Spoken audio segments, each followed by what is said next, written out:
So hello guys! Magandang araw, magandang gabi sa inyong lahat. Lalong-lalo na sa ating mga Migilab, sa buong Team Kalingap at sa buong Kalingap community. Shoutout po sa inyong lahat. At heto na naman tayo para sa another reaction. Oo, reaction na naman. Napansin ko kasi lately, lalo na sa mga post ng EDC fans, parang iba na ang aura nila. Kung ikukumpara sa mga nagdaang araw, naramdam mo yung lungkot. May umiiyak, may nag-aalala, may nagtataka. Ngayon, parang mas masaya na sila. Mas magaan na ulit ang vibe. So ang tanong, may naganap bang tampuhan? May misunderstanding ba sa pagitan nina Bayansi at Kalingap Edo? Pero bago ang lahat ng yan, syempre, unahin muna natin ang pasasalamat at suporta sa mga haligi ng Kalingap. Kuya Val Santos Matubang, Kalingap Rap, Ati Idna Vlogs, Jack Tapia, at sa lahat ng Kalingap charity vloggers at reactors. Solid po kayo! Bakit parang masaya na ulit ang mga EDC fans?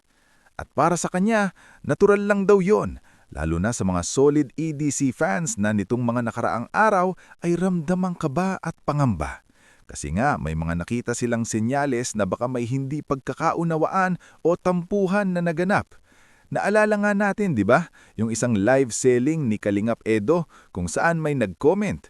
Akala ng karamihan basher, pero kalaunan nalaman na si Bayansi pala yun. Bagong account kasi ang gamit. Kaya hindi rin masisisi ang viewers kung bakit nagkaroon ng maling akala.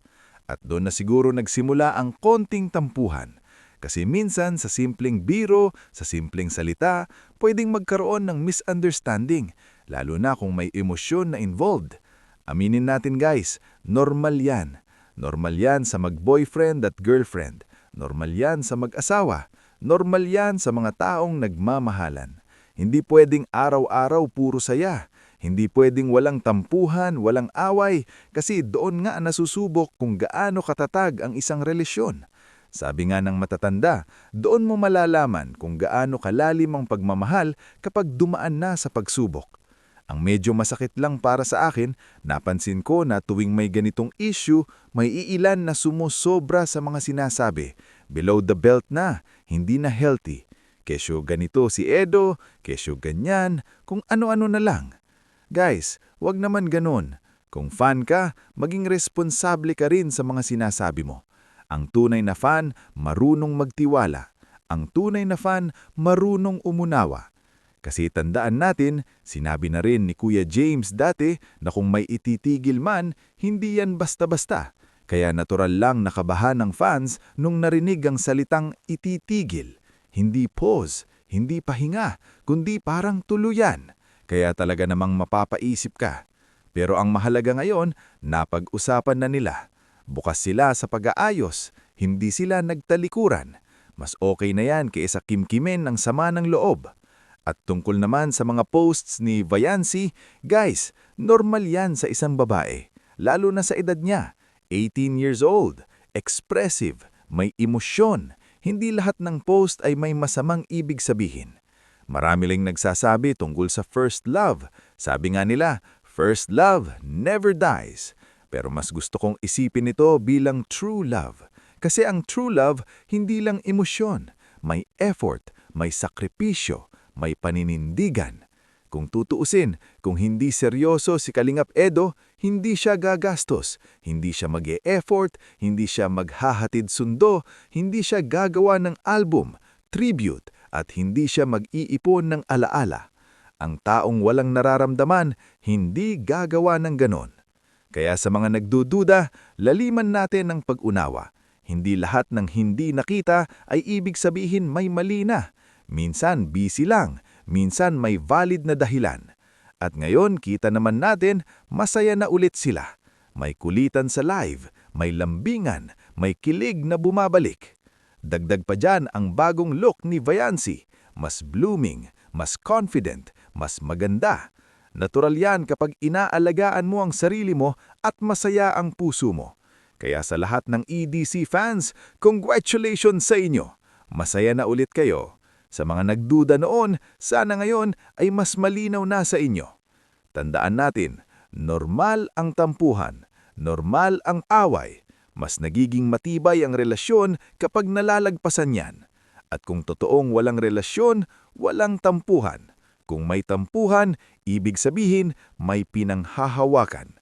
EDC is real. EDC is love. Road to forever. So ayan lang guys, hanggang dito na muna ang ating reaction. Maraming salamat sa mga nag-like, nag-share at patuloy na sumusuporta. Bye-bye. God bless sa inyong lahat. So hello guys, magandang araw, magandang gabi sa inyong lahat. Lalong-lalo na sa ating mga Migilab, sa buong Team Kalingap at sa buong Kalingap community. Shoutout po sa inyong lahat. At heto na naman tayo para sa another reaction. Oo, reaction na naman. Napansin ko kasi lately, lalo na sa mga post ng EDC fans, parang iba na ang aura nila. Kung ikukumpara sa mga nagdaang araw, naramdam mo yung lungkot. May umiiyak, may nag-aalala, may nagtataka. Ngayon, parang mas masaya na sila. Mas magaan na ulit ang vibe. So ang tanong, may naganap bang tampuhan? May misunderstanding ba sa pagitan nina Bayansi at Kalingap Edo? Pero bago ang lahat ng yan, syempre, unahin muna natin ang pasasalamat at suporta sa mga haligi ng Kalingap. Kuya Val Santos Matubang, Kalingap Rap, Ati Idna Vlogs, Jack Tapia, at sa lahat ng Kalingap charity vloggers at reactors. Solid po kayo! Bakit parang masaya na ulit ang mga EDC fans? At para sa kanya, natural lang daw yon. Lalo na sa mga solid EDC fans na nitong mga nakaraang araw ay ramdamang kaba at pangamba. Kasi nga may mga nakita silang senyales na baka may hindi pagkakaunawaan o tampuhan na naganap. Naalala nga natin, di ba? Yung isang live selling ni Kalingap Edo kung saan may nag-comment.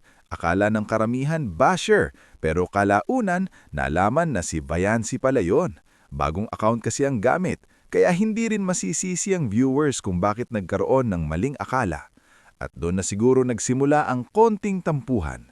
Kasi minsan sa simpleng biro, sa simpleng salita, pwedeng magkaroon ng misunderstanding, lalo na kung may emosyon na involved. Aminin natin guys, normal yan. Normal yan sa mag-boyfriend at girlfriend. Normal yan sa mag-asawa. Normal yan sa mga taong nagmamahalan. Hindi pwedeng araw-araw puro saya. Hindi pwedeng walang tampuhan, walang away, kasi doon nga nasusubok kung gaano katatag ang isang relasyon. Sabi nga ng matatanda, doon mo malalaman kung gaano kalalim ang pagmamahal kapag dumaan na sa pagsubok. Ang medyo masakit lang para sa akin, napansin ko na tuwing may ganitong issue, may iilan na sumusobra sa mga sinasabi. Below the belt na, hindi na healthy. Kesyo ganito si Edo, kesyo ganyan, kung ano-ano na lang. Guys, wag naman ganun. Kung fan ka, maging responsable ka rin sa mga sinasabi mo. Ang tunay na fan, marunong